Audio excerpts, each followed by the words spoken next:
आज चीन से बड़ी खबर आई। कभी पॉपुलेशन कंट्रोल के लिए सिर्फ एक बच्चा पैदा करने की इजाजत देने वाला चीन अब अपनी बूढ़ी होती आबादी से परेशान है।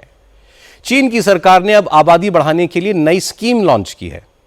जनसंख्या बढ़ाने के लिए 3 साल से कम उम्र के बच्चों के मां बाप को जिनपिंग सरकार हर साल $503 मतलब लगभग 44,000 रुपए की मदद देगी। यह मदद बच्चों की संख्या के हिसाब से मिलेगी।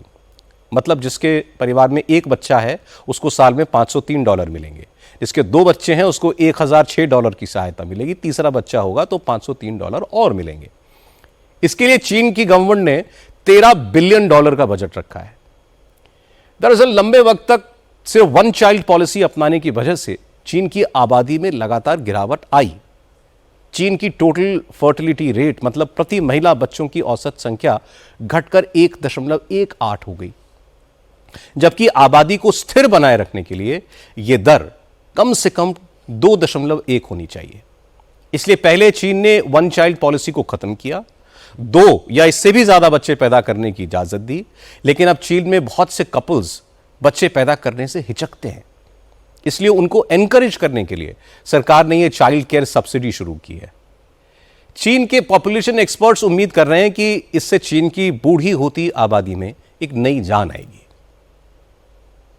比如说，就是所有的对象，1孩要给，2孩给，3孩也给。 मिसाल के तौर पर ये नीति सभी बच्चों पर लागू होगी।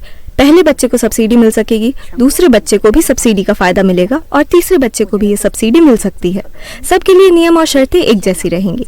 केंद्र सरकार की ये नीति आबादी से जुड़ी स्थानीय स्तर की नीतियों से अलग है। मुझे लगता है कि इससे नीति की निष्पक्षता का अंदाजा होता है और ये दिखाता है कि बच्चे पैदा करने को बढ़ावा देने के लिए सरकार व्यापक सहयोग दे रही है, जो बच्चे पैदा करने को बढ़ावा देने से जुड़ी नीतियों के मामले में एक बहुत अहम नीतिगत कदम है। इस नीति के लिए ज्यादातर फंडिंग केंद्र सरकार से मिलेगी, जिससे एक स्थिर वित्तीय निवेश हासिल होगा। इस नीति से बच्चों वाले परिवारों को सरकारी नीतियों के मामले में निश्चितता और भरोसा मिलेगा। 生育孩子的家庭。 चीन की तरह ही जापान और साउथ कोरिया जैसे कई देश इसी किस्म की समस्या से जूझ रहे हैं। इन देशों में बुजुर्गों की तादाद बढ़ती जा रही है। यह खतरा हमारे देश में भी है, क्योंकि हमारे देश में भी फर्टिलिटी रेट कम हुआ है।